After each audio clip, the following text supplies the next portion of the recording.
All right, I'm going to call this meeting to order of the West Tawakoni Economic Development Corporation at 5:30, Monday, July 6th.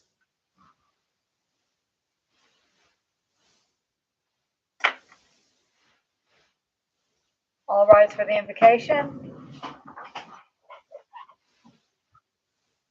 Dear Heavenly Father, we want to thank you for everything you've given us. Thank you for giving us a wonderful 4th of July celebration, 250 years of our wonderful country, and bringing our nation together. We ask that you help us make good decisions today for the city of West Tawakoni and for all of our residents.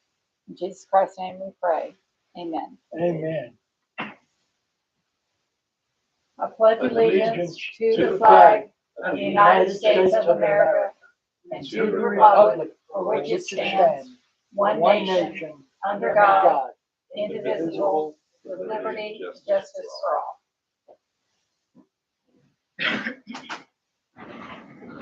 All right, so now we'll go on to the Pledge of Allegiance, to the announcements. The first announcement this month is that Greg's Mechanical is our July Business of the Month. And the EDC Facebook page has that. Have you had an opportunity to put that on the city We'll have page? that tomorrow morning. Okay. All right. So they have been an HVAC contractor here with more than 35 years of experience. And Chase Gregors, who's the owner of that company, his father actually was one of the founding fathers of this city. So he's in the documents back there. Yes. All right.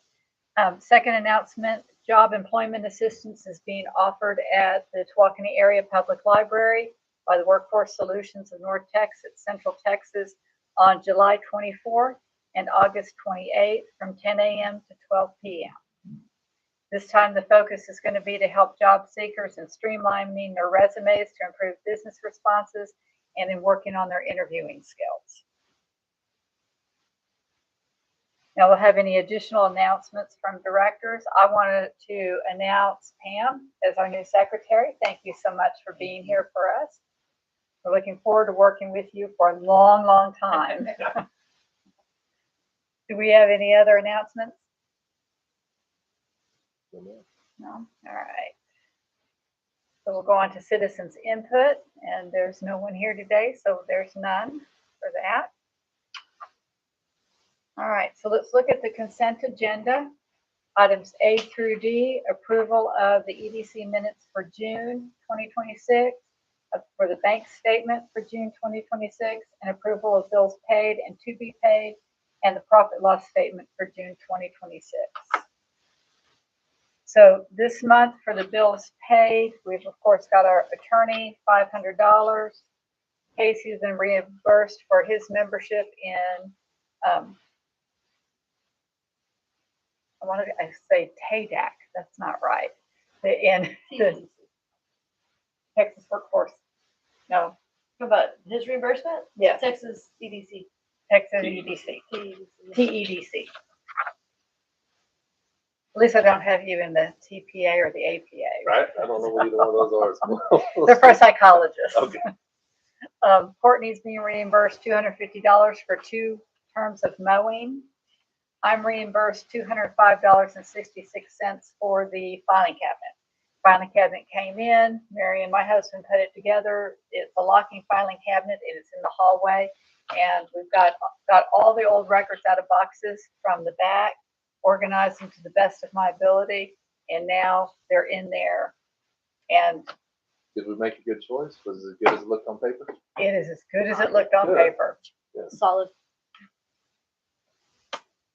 All right. So if we go to the financial statement, do y'all have any questions about the bank statement? Nothing out of the ordinary. Okay. So we had $5,000 that came in from the sales taxes. Okay.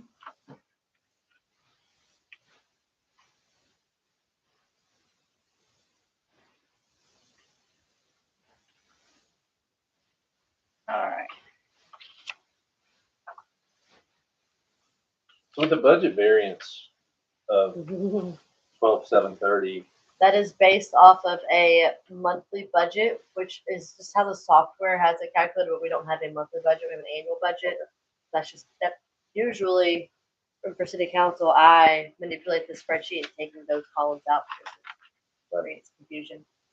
So our year-to-date actuals of 60,271.20. That's accurate. Right? Yes.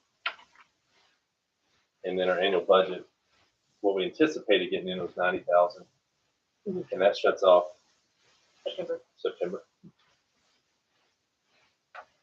the end of September. So would it be considered on track? Any idea? Compared to, say, last year? I'd have to look at what last year's was specifically, and do the math on it. I don't even want to try to tell you something that's not true.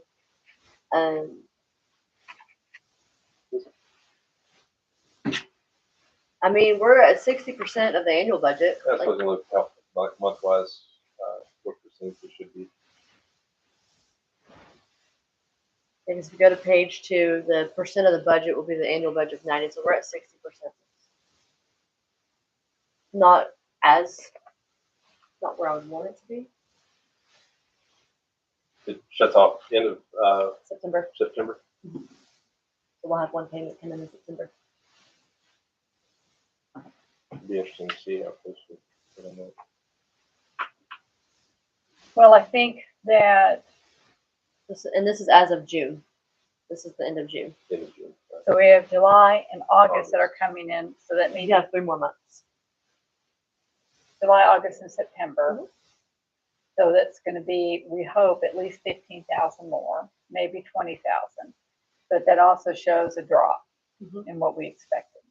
Yeah, so if we did it based on 9 months, which is currently where we're at, we're expecting 3 more months, then we should be at about 75%. So we're running about 9% behind. Yeah. So when we work on the budget for next year, we're gonna need to lower that amount, the more realistic amount.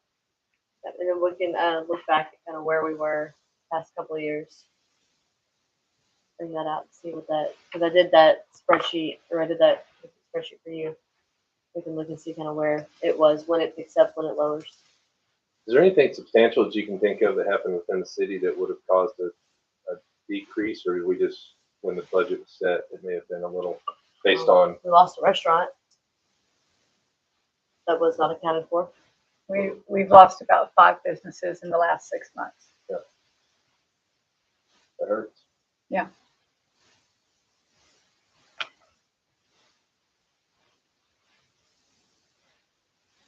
What restaurant am I not thinking of?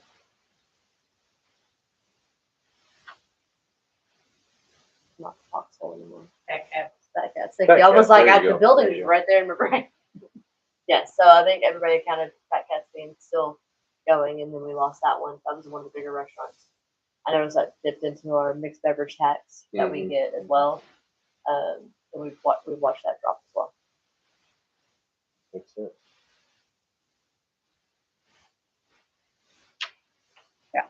I'm hoping to be on the agenda for city council next week. And if I am, I'll be going through the list of the businesses that have closed for them. And some of the concerns that we're gonna have as an EDC about what we need to do to be bringing businesses back in here. Understood. That's all I had. I'm sure as we work towards the budget workshop, we'll talk more about it. All right, so the chair would entertain a motion to approve consent agenda items A through D. I'll make a motion to approve consent agenda items A through D. I'll I second. I second that motion. All right. All in favor? I,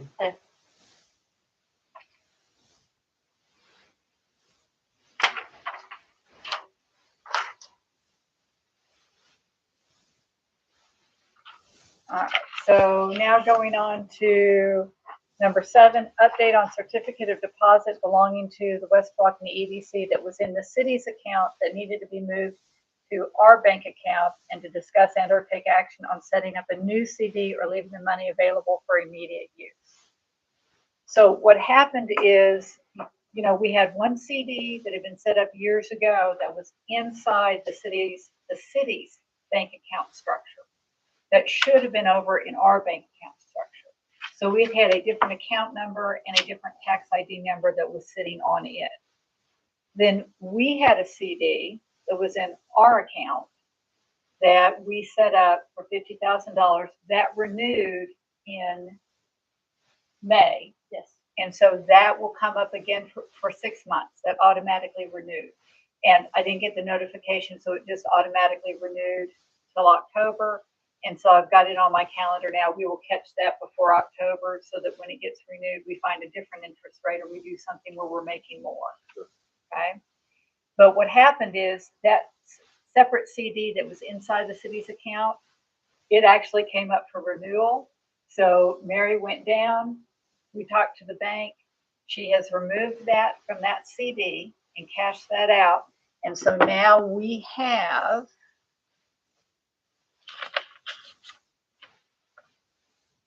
$60,979. $60,979.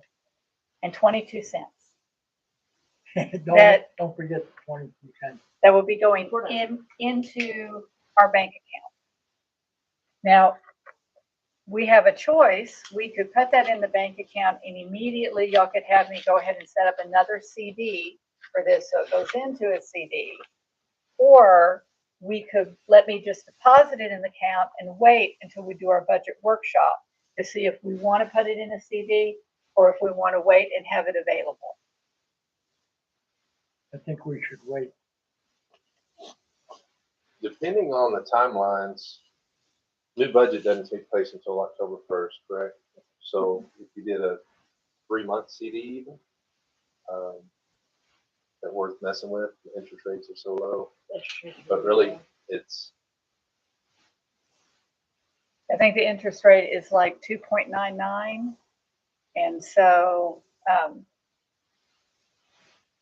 $100. yeah, I don't know that it would make a difference to do 3 months. We already get kind of an interest, annual interest for the checking account.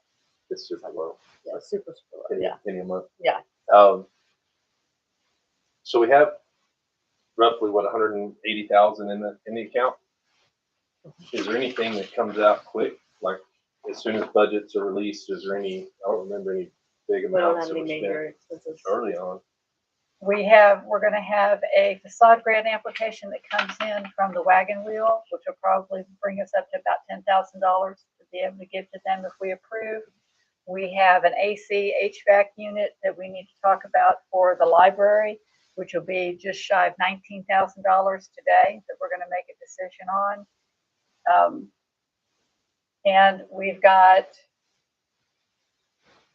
some issues on permit fees and on business development issues and the potential loss of the 2 new businesses that were supposed to come in, where we're going to need to have some money available if we're going to save those. So basically, that check would cover. If we But we commit could- to these. We could put it into the projects line. If we just deposit it and not put it into CD, we could put it in. There's a couple different expense, which of course we'll have to put into a budget amendment just to increase the income. Get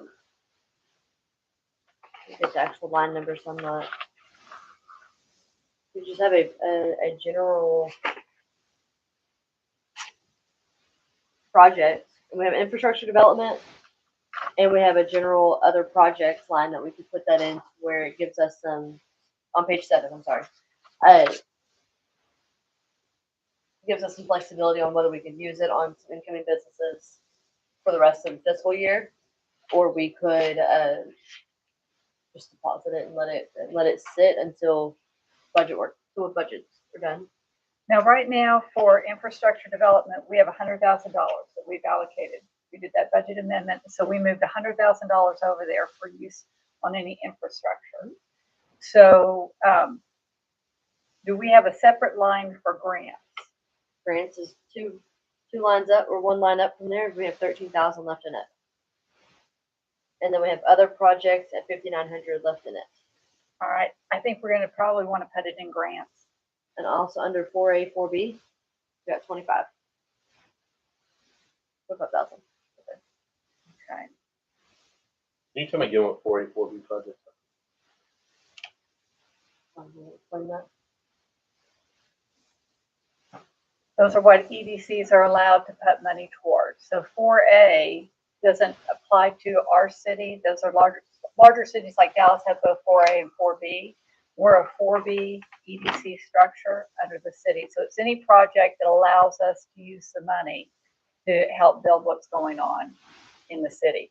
So we can use that money for some of the things like if we were going to do, of course, $25,000 wouldn't do it, but if we were going to help repair the road that goes down to Anchor Inn and to the businesses down there, and we needed to do some help doing that. If we were going to help do the job searches and the job work, if we wanted to add more in that, or jobs or low income housing, things like that. Okay, understand.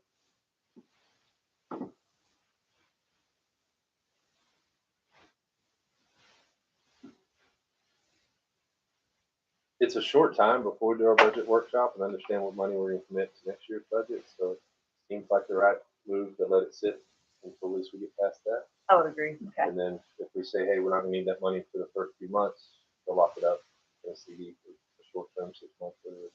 All right. That makes sense.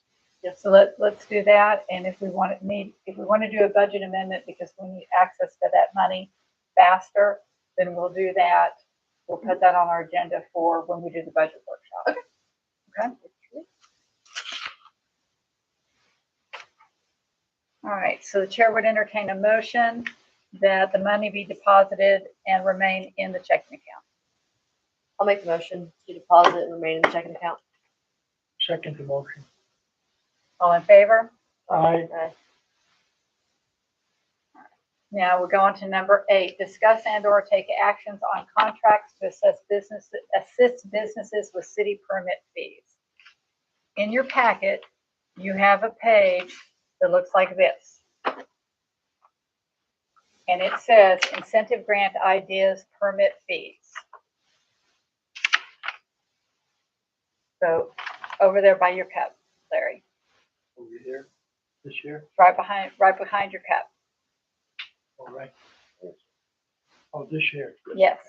All right. So this makes it easy if you look at this, because I'm going to kind of read this and then you guys can ask me questions about it. Currently, our city is charging significantly higher fees than surrounding cities on their permit costs. Our next 2 best businesses that we're planning to come in have contacted me and told me they're withdrawing their plans. That was their intent. I asked them not to and to give us a chance to see if the EDC can help with some of these permit costs. Our city administrator encouraged them also to reach out to me to see what we could do to potentially help. The city did work very hard to bring down some of the initial permit costs for the gas station. The person building the gas station is pleased about that lowering. However, he says that's only for civil permits. There's a whole nother slew of permits on top of that that he says are still more expensive than any other city. And if we don't get something done about that, they're not coming in. The hotel has decided to pause on any more movement forward until the permit fees and the help financially looks a little bit different. And so we'll be talking to them probably in November. But as soon as we kind of get things in line with the EDC and what we can do, we may be able to save this and have these businesses come back in. So the first thing we want to do is determine how much, I couldn't remember, how much money is in our budget this year available to offset permit fees if the city reduces their fees to equal or below the city of Quinlan. So here's the dilemma that we have about fees. I think as an EDC, we ought to be helping with permit fees. And I met with Debbie Darter, who is the director of the Quinlan EDC, and they always help with permit fees. And they help with infrastructure fees. And they help with property improvement fees. And they have more money than we do, but they also have a program where they're using that money very well to bring these businesses in. When you see the development that they have going on in downtown Quinlan, one of the reasons for that, and I'll share with you what they're actually spending, one of the reasons for that is because their EDC is helping out quite a bit. So we have a bigger window here to be able to help. But I do think we need to be aware that we don't want to be paying all the permit fees for businesses that come in. Businesses do have to pay permit fees when they come into cities. And if our permit fee, for example, one of the permit fees that came out was for $23,000 for the initial civil permits. Well, other cities were charging closer to $3,000 for the same thing. So that's a $20,000 difference. The EDC does not want to jump in and say, we're going to make up that $20,000 shortfall. So this is the first time for us to be able to kind of talk about, do you want us to do, does this board want us to come up with incentive grants that also will help cover permit fees and help property development and improvement fees? These are city-related permit fees, correct, not county? Correct. Is the city doing anything to help figure out how to lower those expenses? That seems like a great place to start. The city lowered this one for the gas station, but I don't believe the city has changed their programming for how they're calculating the permit fee. So right now, with some of, for example, the civil ones, and I'm not going to talk completely out of turn because I know there's been some more changes going on. It depends on whether or not the city is adopting the infrastructure. The infrastructure is the biggest concern because it is very expensive to put in, but there's a lot of inspections that come with it. So I do know that they have talked to our current inspection company and kind of looked at the structure and make sure the structures are matching. Like we're reading it correctly based off of our fee structure. But a lot of our fee structure is just like a straight cost for you. Like we're going to pass their cost. So we're charging it, and the majority of it is going straight to the inspection companies. So they are looking at a couple of other inspection companies just to kind of see if they're balancing out, seeing where we are, where can we improve on this. We're not looking to make massive profits. Most of this is going straight through to the inspection. I mean, other cities have plan reviewers already staffed. They have inspectors already on staff. So that's where some cities have a lesser amount. And so one of the reasons why, I'm thinking we should definitely have a requirement if we're going to help with permits that the fees here be equal or below that of the city of Quinlan, is Quinlan does the exact same program that we have with Bureau Veritas. They don't have separate inspectors. They don't have any of those separate fees. And their structure, it's an open records situation. So I haven't brought those here yet. I think it's something I need to be talking with city administration about first. But I have the numbers from Quinlan. It took them 1.5 minutes to pull up and show me exactly, you got a $3 million project. Here's your permit fees. This is all they are. Here's what Bureau Veritas gets. Here's what we get. City of Quinlan doesn't put anything on top of that. So when we talk about there's no 1%, 0.5%, there's no markup on those fees for the city of Quinlan to get any dollars back. And I also had them pull me, I've got all the permit fees for the new gas station that came in, what they paid in Quinlan, for the car wash that came into Quinlan, for the other one that's coming in the apartment complex behind there. So they very quickly provided me with all their numbers and documentation, and it was a pretty easy pull for them to pull it all out, for them to show it to me, for them to kind of explain how Bureau Veritas works for them. And so I think we have the same program here. It ought to be looking the same. But I don't want to, do that in this meeting and put all that out there. So you obviously want the businesses to come to town, and I think that the city has shown that, we've shown that, helping out with the water line, trying to get things moving for them, right? I guess at what point do they have to get skin in the game and say, look, it's we want to help, but we need some return of something. Like, commitment, because I don't know, if the city had 100,000, just rough numbers, I don't know what they were, but say 100,000 to put the water line in, and all we ended up with is a entryway that's useless.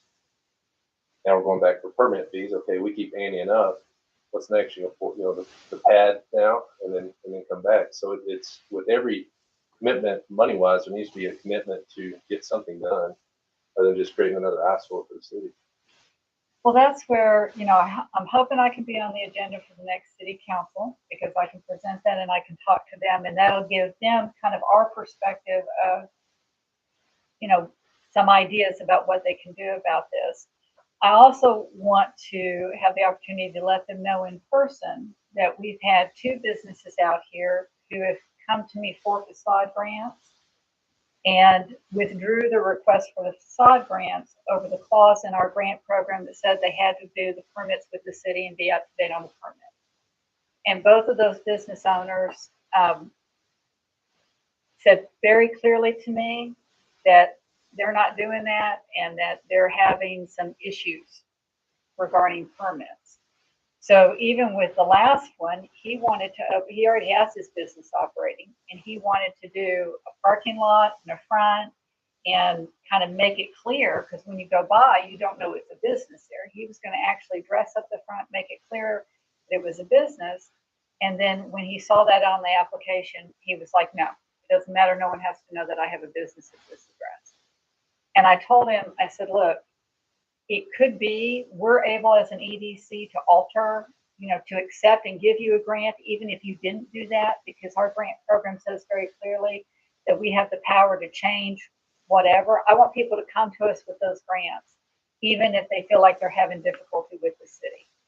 And we might still help them with a grant, even if they're having difficulty with the city. And I want them to know that. But as a board, you guys need to know that's going on. Yeah. The city has to be business friendly to start with. That's the bigger issue. If the city doesn't set itself up to be business friendly, then this is going to be a city that struggles to get business in.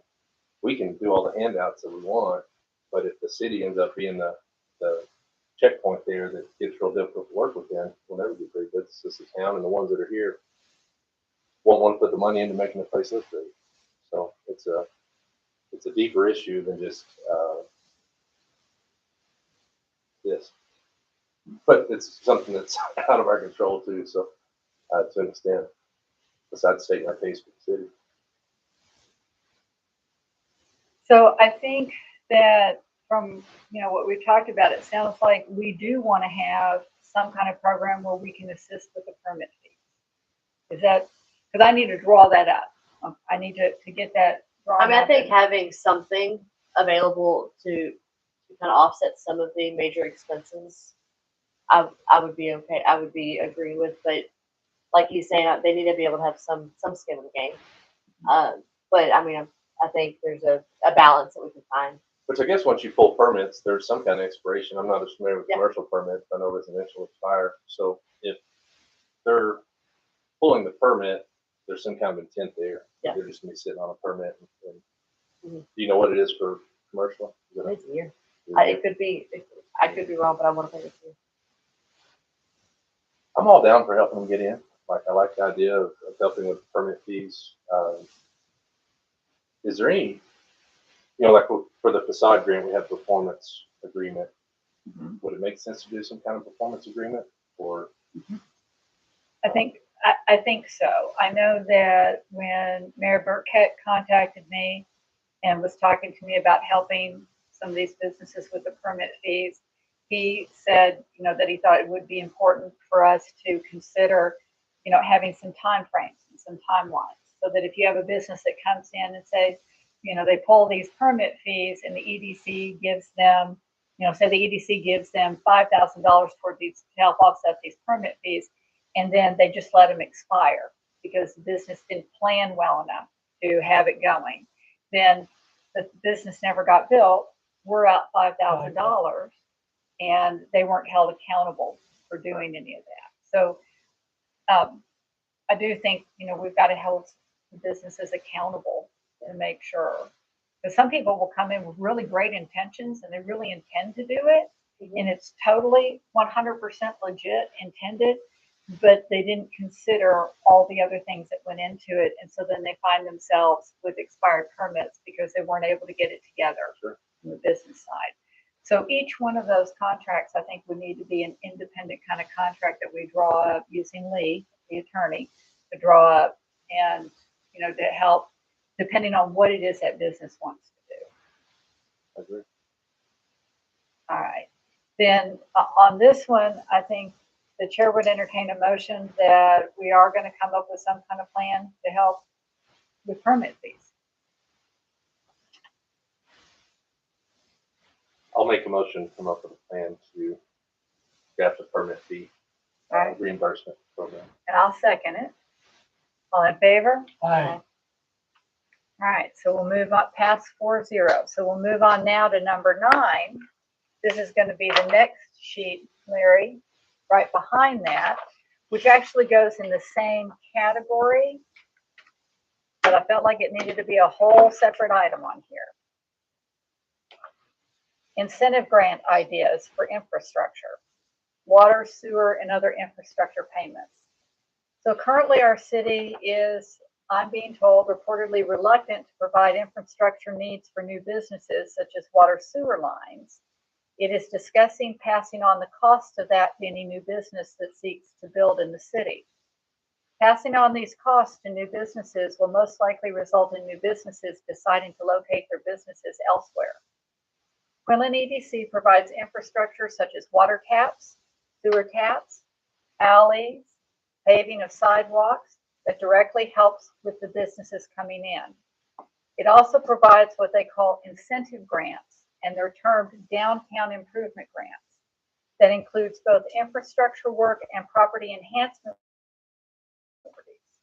One incentive grant is called a property enhancement incentive, and it pays $10,000 for every $20,000 spent, up to $100,000 for the $200,000 spent by the business. What that means is all those wonderful businesses that you're seeing in downtown Quinlan, somebody comes in, they purchase the property, or whatever the little business side of it is. Once they have spent $200,000 on that business, EDC gives them $100,000 reimbursement. So they get 50% on the dollar given back. Now, we don't have the money that Quinlan EDC has, but we do have money. And so I'm thinking that maybe we want to have something in a similar kind of way. We improved the facade grant program so that you can get up to $10,000 reimbursement rather than being stuck at just the $2,500. So we improved that. This would be an additional, a separate type of grant that covers more things. So for example, I ate at Big Texas Cafe. Very good, wonderful, beautiful inside. So the director of Quinlan EDC, we went in there and we had breakfast, and she showed me what all their EDC had paid for. Their EDC will pay for renovating floors, renovating interior walls, for the electrical work, the plumbing, and other property enhancement, even the walk-in coolers, as long as whatever enhancement you're doing stays with the property. So the idea is, let's say that restaurant doesn't make it. Let's say they run for 2 or 3 years and then somehow they just didn't generate enough business and so they close.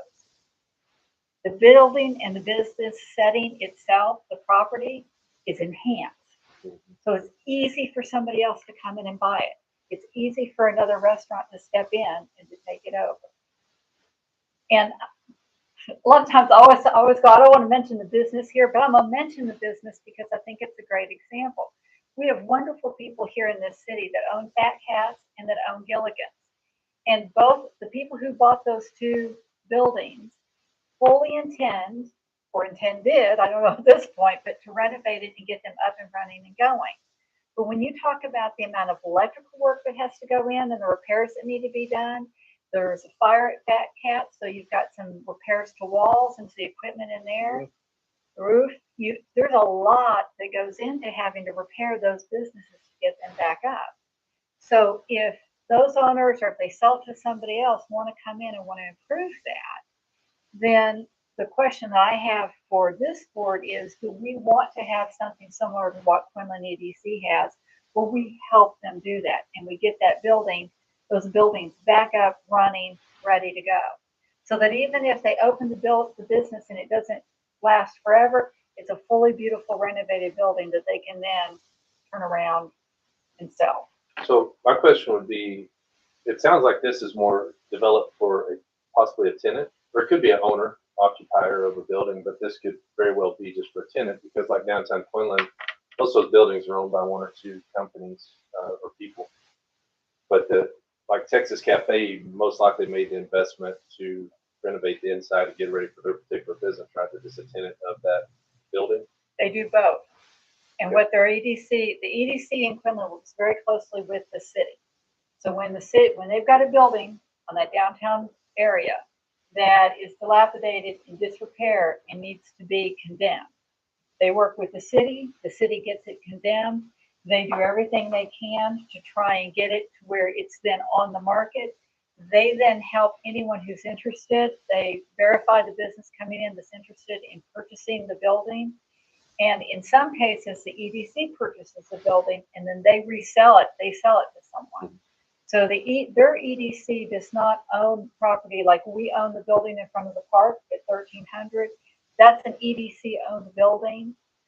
What they've done, rather than have renters, is they sell it to a business so that they're not managing rental property.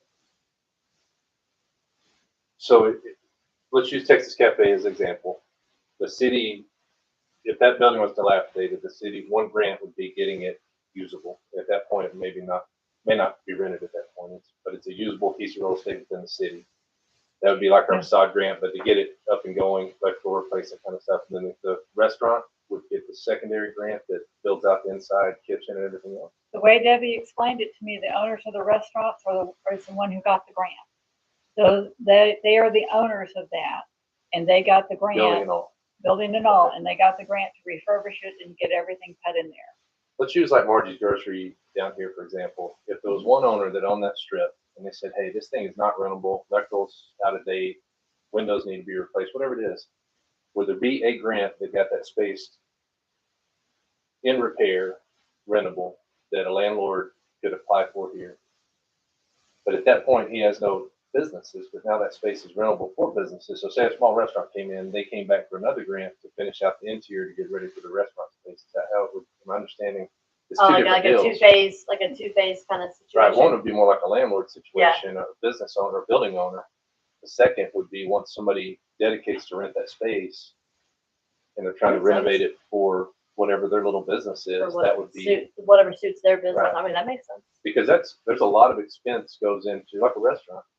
So you're talking a steep point of entry by the time you buy your restaurant equipment and everything else, but you can't go rent a space that's not up to code, which you can. But Yeah, but if you do, then again, you're looking at a massive amount of expense to do that.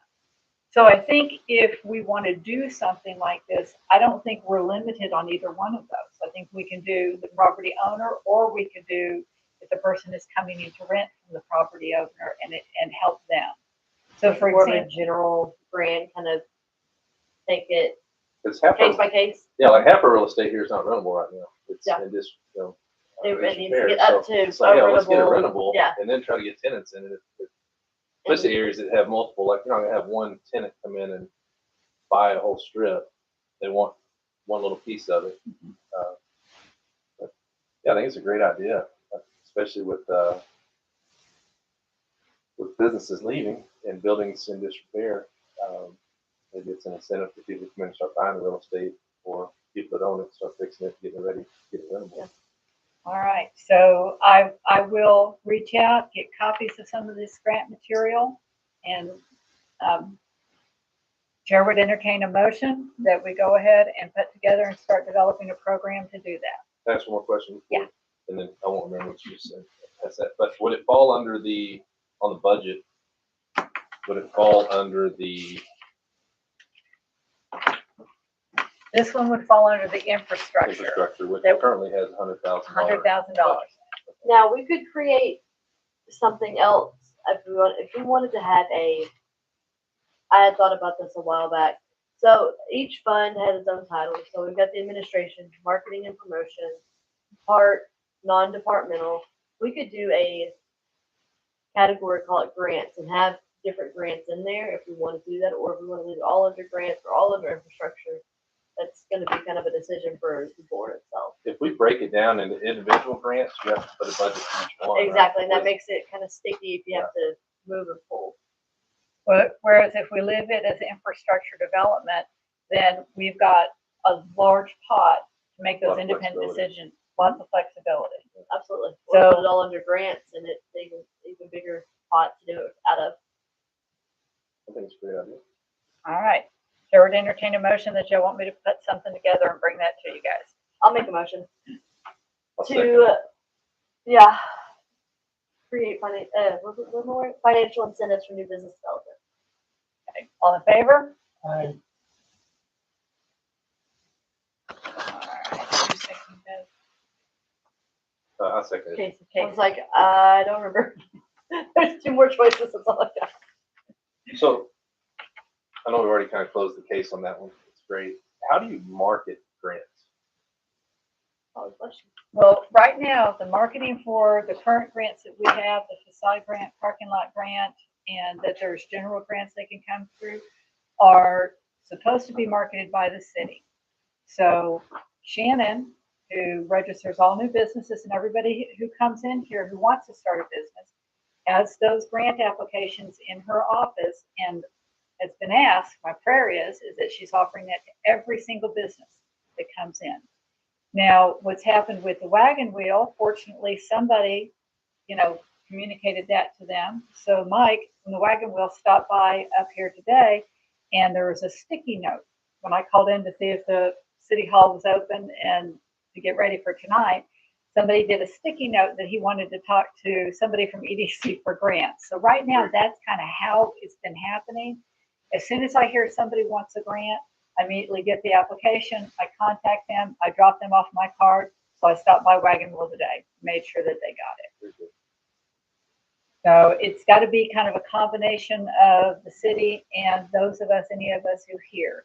You had a friend who did some work, and who you said, hey, let me get you that side grant, and you got it to him.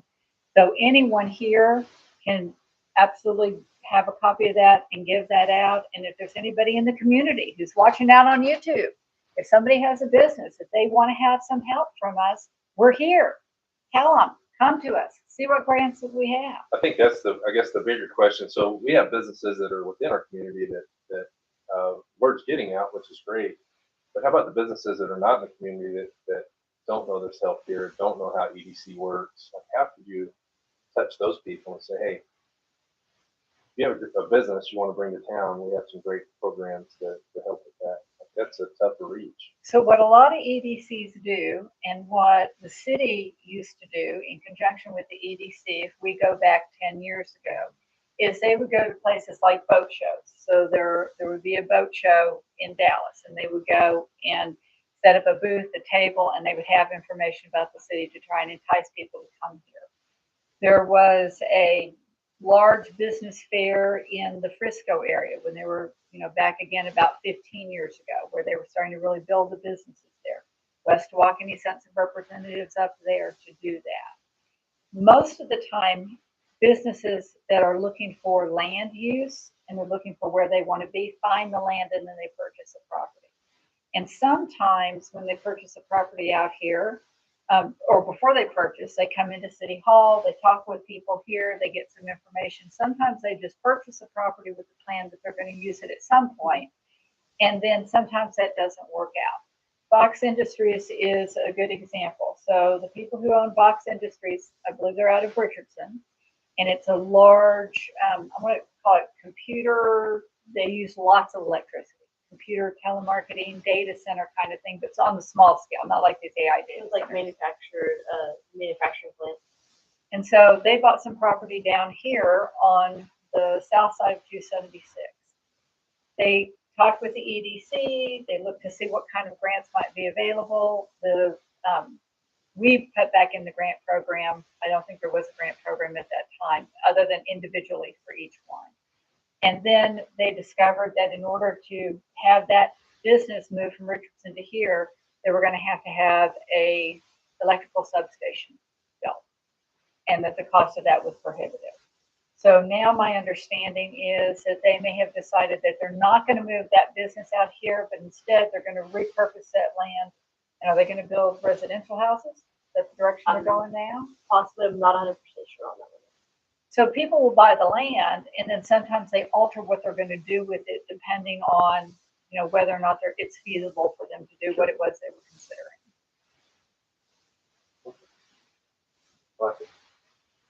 Yeah, just as you were saying that, even things like setting up the city park when we have the events, it brings in outside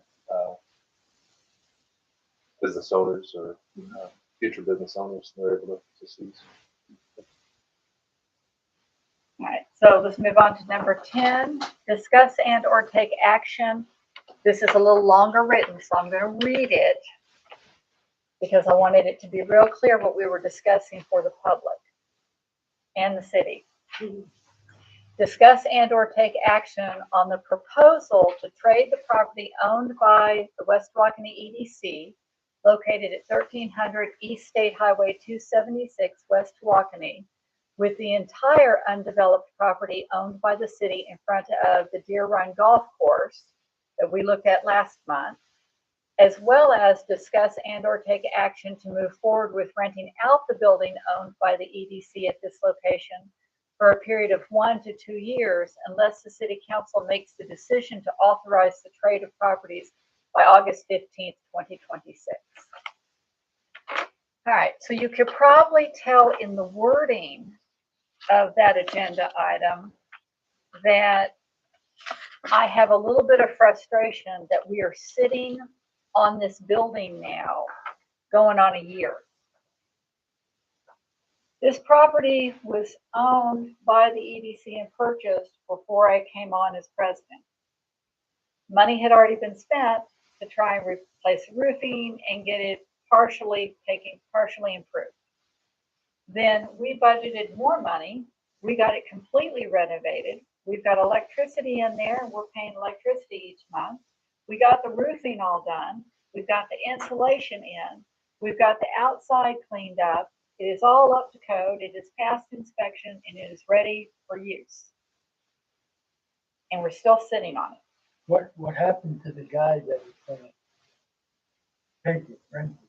Well, we've had 3 people offer to rent it, but we've been waiting because first the mayor approached me and said the city wanted to use that building.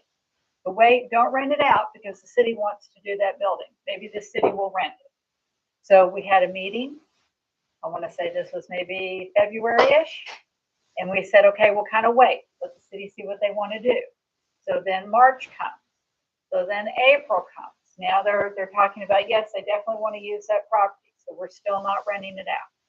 May comes. James approaches me and says, we want to do a trade. We want to trade properties. They talk about it in city council meetings. They have a workshop. We have a meeting on it. I think what everyone talked about here and what you pointed out, which was very important, I got the impression that this board was going to really hold back and not agree with the trade of our existing property for only, 1 acre, and to cut that other property in half that's undeveloped. That a fairer trade based on what the market value is would be for that whole undeveloped property that's completely wooded, or our beautifully developed property with our already rentable, usable building.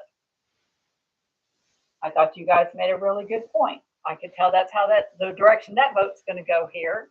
So doing a trade of that property for the undeveloped wooded property that backs up to the city park, I think I get the feeling that we probably would agree to that. But the question I have for this board is how long do we want to sit on that and wait and not rent out that property? Do we want to give them a deadline? If we want to give them a deadline, do we want that deadline to be August 15th, or do you want to give them a little bit longer? I love deadlines. Me too.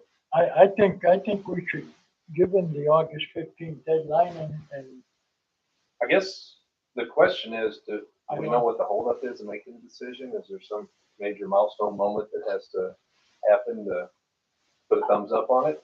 Or- Council's gonna, I mean, the proposal that I'm reading here has not been in front of council as the entirety of that property, so that has not been brought back to council. And then we are waiting on that. But other than that, that's the only thing, I mean, as to what the hold up is, because city council hasn't seen any sort of proposal as the option to trade on that. Well, my understanding too is that the purpose of that trade is that they want our property so they can build a new city hall. And again, as I said last month, in terms of building a new city hall, it's the EDC. It's none of our business what they do with that property. But I will say, I'm not sure when you see the businesses that have left the city in the last 6 months, the drop in sales tax amounts, because we're getting significantly less sales tax here this year than we had anticipated. 9%. And our two next best businesses that were coming in are talking about not coming in. I'm not sure that the city is at a position to have the money and take out the loan to build a new city hall at this particular point. And if they want to wait until they've agreed to get that money and build a new city hall, I'm thinking we could still rent that building out for a year or 2 years, because it'll be a year or 2 years before they're ready to do it. And then when they're ready and our tenant is getting to the end of their lease, then we can turn around and go back to the idea of trading out the property. Yeah. But I just don't want to see us continue to sit on this property for another 6 months. It's costing money at this point. It's costing money. Why city council hasn't made a decision? I like the idea of the deadline. Do you think August 15th is a reasonable time? Because you could put it on the city council agenda for next meeting, particularly if I'm on it. Let me look at the calendar. Not saying that it couldn't be done, but we'll have budget workshops and things going on. So there's that option. August 15th is after the regular session. If anything, it could. I mean, it's reasonable. And if council doesn't see if they can make it, then they can always request to extend it. My personal opinion, I think it's an okay time. I don't know where it's going to go from there. Do you think they would be happier if we said September 1st? I gave them 2 more weeks. I think it's a starting spot, and if they need more time, they can request it. I mean, like I said, city council hasn't even seen a full proposal as to what it is. I know that we just did a strategic planning session, and we're gonna have that's be explained more in our budget workshop as to how that turned out, which I think was really good, and that there's some of that will play a role into that. But I think council's really gonna have to chew on this and kind of decide what's best. And I don't know if that's something that the EDC as a board wants to wait on, or if we want to put a timeline to kind of like, hey, either what do you want to do? How do you want to do it? So I think August 15th, there's going to be enough meetings for them to think on it. All right. Because if you think about the way that we meet, then we're meeting 1st of September would be our next time together to discuss whether the trade is going to happen. Correct. I mean, we're still 90. And it'll take us a month to get a tenant in, get signed on. So that puts us with a tenant about the time of our year starting. Yeah. And then we can budget for that money being in, so it all worked out. But otherwise, we have to budget for the utilities and everything else that goes with it in the next year's budget. We're just going to sit on it. So it'll give us some clarity on the clear path. Yeah, I think the deadline is going to be helpful. And I know I'm having to take one hat off, put one hat on, but it's going to help put a little pressure behind it for them to discuss it and make some decisions versus it just being out in the open.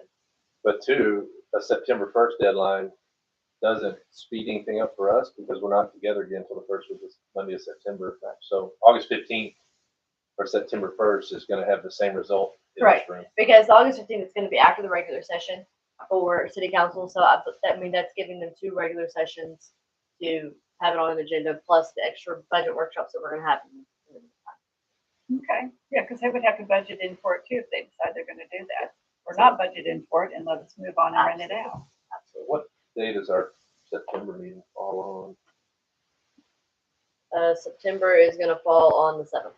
The 7th. So the 1st is reasonable. That still gives us time for them to report to us and then to us to bring to this meeting. I'm okay with that. All right, so I'd like to make a motion. Make a motion to put a deadline of September 1st to figure out what's going on with the property in front of Deer Run Golf Course. I'll second that. All in favor? I, All right, move on to item number 11. Discuss and/or take action on approving 1,500 for the Cotton Patch Challenge, celebrating its 30th year on September 19th, 2026.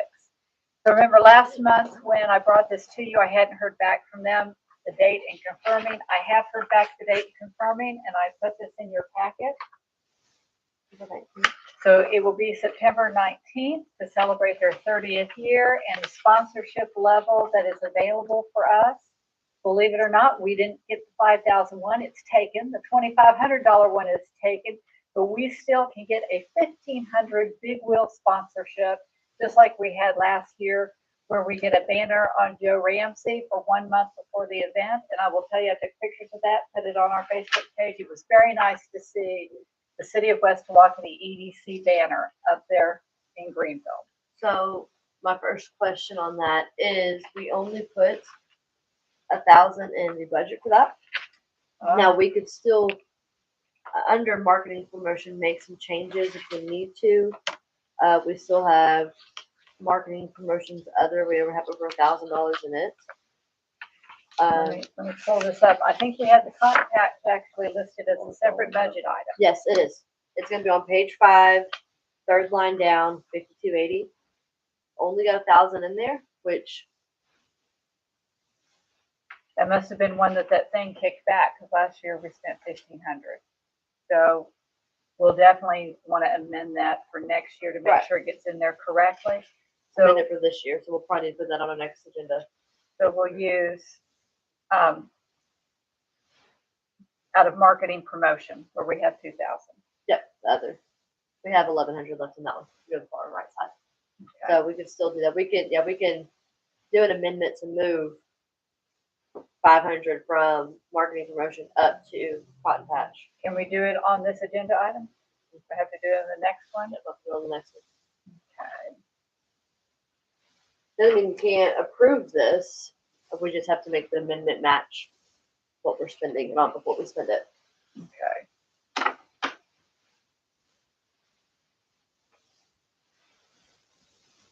So we'll do an amendment to move 500 from marketing promotion other.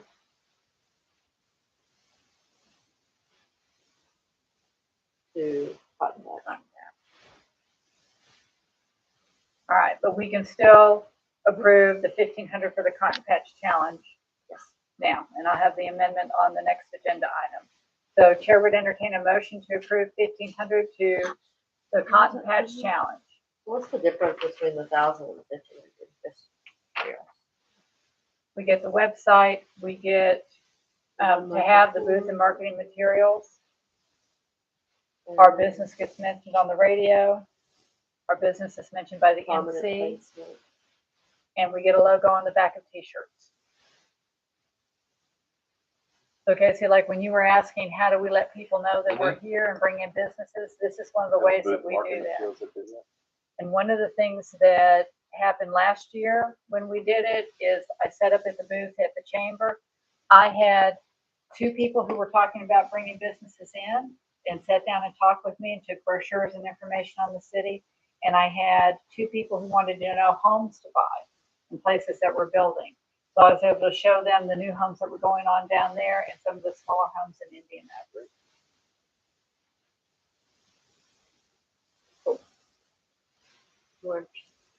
I guess the biggest difference is the prominent placement and the website. Also separate from that, I want to mention that it does make a difference in Greenville. Greenville Chamber of Commerce appreciates us being involved. The Rotary appreciates us being involved. Our county commissioners, our county judges, they all appreciate that this is one way that our city presents well to the rest of Hunt County.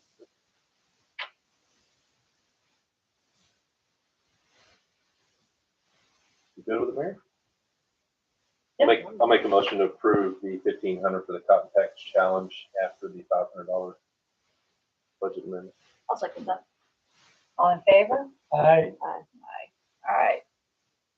Number 12, let's move on to take action, discuss and/or take action on financial assistance to the Tawakoni Regional Library for replacement of their HVAC or AC and furnace system.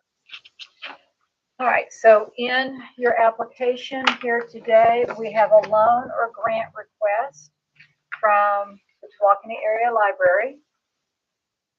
It looks like this, that they have filled out for us. And we have 3 bids, one from Griggs Mechanical, which is an in-house business in our city, Dave's Heat and Air, which is a business in Quinlan, and Wiggs, which is a business in Wills Point. Let me give you a little bit of background on this. The library has 2 units, and those units are each, I believe they're 5-ton units. 4 times? 4-ton units, okay. And one unit has gone completely out. The other unit is on its very last leg and is over 20 years old. So both units need to be replaced. I received a call from Mayor Burkett asking if the EDC could assist with this. As you know, our library is one of the founding buildings, nice places here where we've got people who actually come and use it. We've got, at any given day when I walk in there, there are children reading books, there are people who are reading and doing arts and crafts, there are volunteer organizations in there, and every time I go in, there is somebody sitting at their computer putting in job applications. So it is the place for people to have access to a computer and the internet who need jobs and don't have computers and internet at home. If their AC goes out, they have no AC. Now, all 3 bids are in the same range. Griggs is $18,149.78 for both units. The positives with Griggs in terms of EDC being allowed to replace units or allowed to pay for this is that it is a business inside this city. So when we purchase something from inside this city, there's sales tax dollars and it helps maintain a business that's in the city. Dave's Heat and Air, their bid came back a little higher, $18,229. And then Wiggs came in, they gave only one, they gave 2 options, Bryant 4-ton or a day and night 4-ton. Never heard of day and night, but that was only for 1 unit. So you would have to turn around and double that. And they're out of Wills Point, which is a little bit far. One of the problems that an EDC has with paying for something like this is that anytime you spend over $10,000 in the state of Texas, you're required to hold a public hearing, and then you're required to wait 61 days until you write that check. On day 61, you can write it. The 60 days is to allow the public, the citizens, if they want to protest it, to put together a petition to say, we don't want the EDC to buy this buy whatever it is for over $10,000. So we want to have the option to request that it go on an election ballot, and then we get to vote on it. If we do that in that fashion, the library is going to end up closing for a period of time because these bids are only good through mid-July. And they're not going to have air conditioning. We're looking at trying to fund this in 61 days. The way around that is that Griggs, the owner of Griggs Mechanical, has offered to divide this bill in half, which comes under the $10,000, because we're talking about 2 separate units, and we can actually approve and pay for those as 2 separate grants.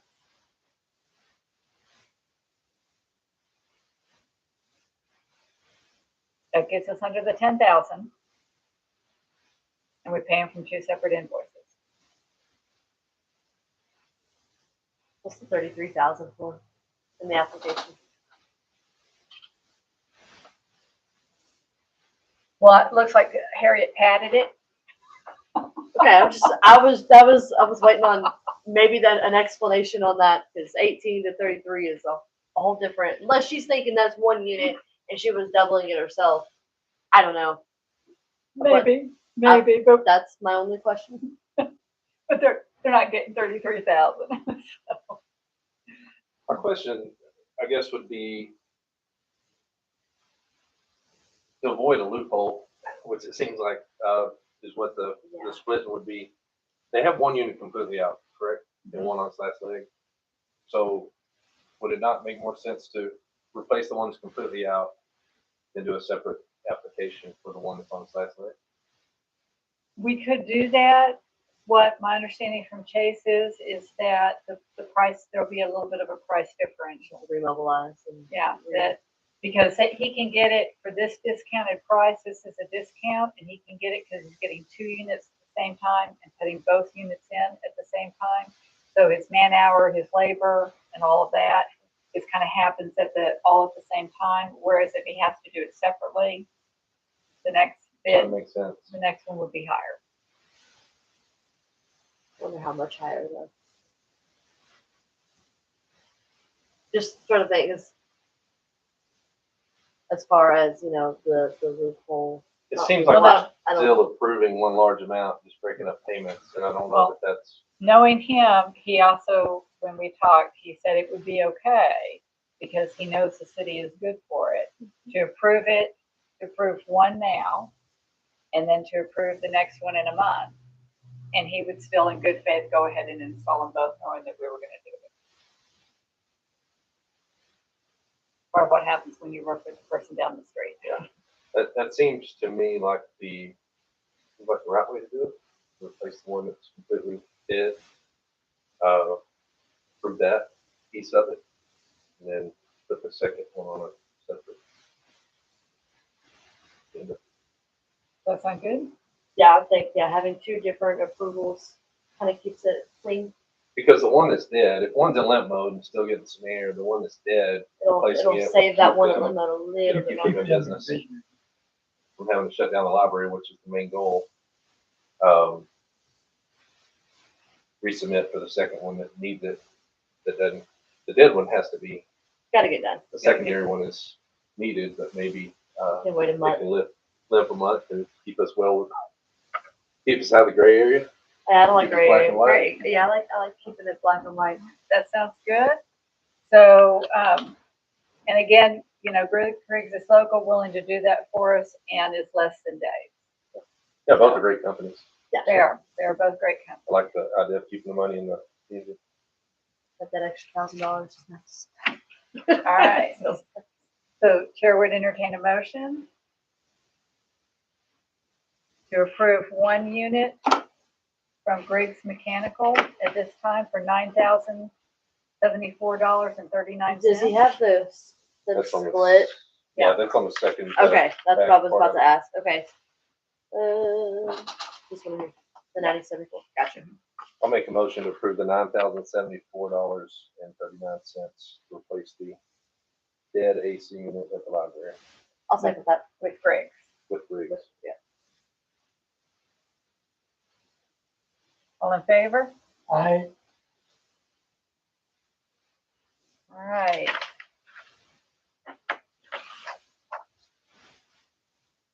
And then you'll definitely need to put that on the city council agenda so they can get that approved at this next agenda so that we can then get a check for them.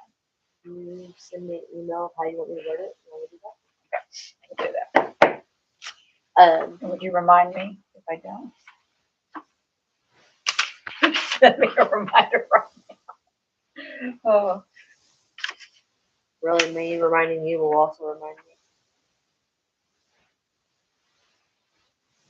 all right, on to number 13, future agenda items. We know we need to do the budget workshop. Let's go ahead and select a date now. On that note, can we make it, let's just do it instead of calling it straight a budget workshop, it's called a special session.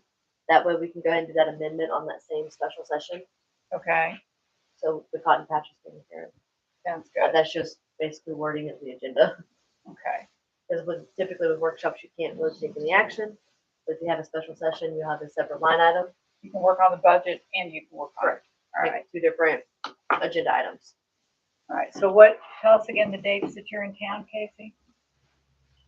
16th through the 29th. 20th? Did the 20th work for you? What's that? Monday, if we have another meeting, today's the 6th, if we meet again in 2 weeks, work on our budget and Sure. to approve the move Yep. of money? Okay. So we'll do a special session on July 20th. 5:30 still work for everybody? Okay. Do we also want to add on that agenda any applications that come in for Yes, that chair right there? we're gonna add Kathy Bledsoe is applying to sit on our board. She lives in Indian Oaks neighborhood. Her husband is Lee Bledsoe, who's on planning and zoning. And she is retired. I would call her a banker, but that is so understates what she did. She was the top person who did the work with all the international banks and American banks, making sure all of their internet was secure, their money was secure. She managed large accounts, and she retired after, I think, being tired of flying to New York every week. And said, okay, I'm done. Fair Very enough. nice. Wow. But, So we'll well, make it a full special session then. That way you can put those other line items on, those other agenda items on. it sounds good. And you had spoken with April. I did. I was going to mention her. If maybe she was interested. She hasn't reached back out to me today. I think what I'll do is I'll probably stop by and drop off an application. April would be wonderful on this board. She would be a great asset. The problem I can foresee is she's like another daughter to me, and I just love her. I'm Mimi to her kids, and she's got 2 little kids. She works 2 jobs. She helps run the soccer team. She runs a book club. She's a very busy lady, and she's Sounded like she had also, a super full plate. yeah, she's an ambassador for the Chamber of Commerce. So she'd be a great link too, in that respect. But I'm sure she's thinking about it right now, whether or not she can add that onto her plate. That was her concern when I talked to her about it. It was just the time, and I just left it as think about it. And Donna well, it sounds like so reach out to Donna. So and the other thing that we could possibly do, Kathy lives in the city limits, as she does as well. Let me double check and see if I have any text here before I speak out of turn. No, okay. So Kathy O'Neill has been having some health issues. That's why she's not here today and having a little difficulty. She's asked to resign a couple of times over the last year. I think she's given so much to this city. I think she's a little tired of the work that's involved with it. So I believe she is going to be turning in her resignation, which means we'll have another seat available on this board. And in that case, because Kathy doesn't live inside the city limits, Rhett did, so we've got to have someone inside city limits to replace him, but Kathy does not. So that now opens us up. So that means that I will see if Lamont is still interested, if that business is still here and he's interested.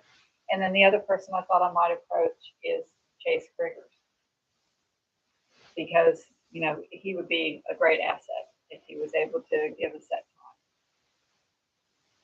I've mentioned it also to Brad Byers that owns the Tawakoni RV Center. I don't know if he bought it from his parents, bought it from his mom last year.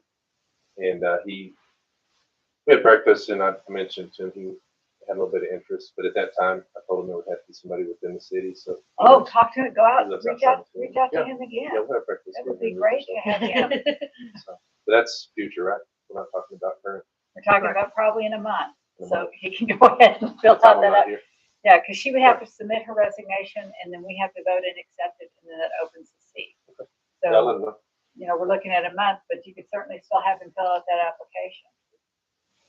Okay? And there's the applications right there as you walk out on that table. See what you got here. You got them accessible for everybody. Yes, we do. All right. So Chair would entertain a motion to adjourn at 6:45. I'll motion to adjourn. Six. Rock, paper, scissors, everything. And we'll vote to adjourn. We're over. Yay. Turn it off. You motion, right? I motioned it. You want to reopen it, Pam? I seconded, quietly, I think. All right, you got 15 minutes